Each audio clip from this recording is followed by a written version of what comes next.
Ecco, 31 maggio 2025, stiamo salendo su una collina verso Montalbano e Licona, come si chiama, e abbiamo davanti a noi il decano di tutti, mitico di tutti i vespisti, che con una Vespa, con un sidecar,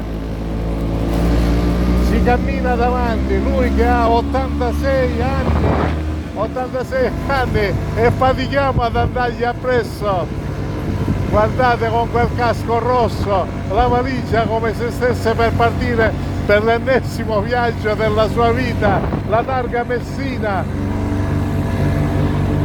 e ci arrampichiamo. Italiano. Carmelo Italiano, mitico nel mondo dei vespisti, tutti lo conoscono da decenni, ovunque. Ora ci dice di passarlo, chissà perché e come mai ci vuole dare questa soddisfazione. Ci aveva sorpassato prima. E io non credo. Ecco, vedete come se la cava bene, 86 anni. Mitico! Mitico!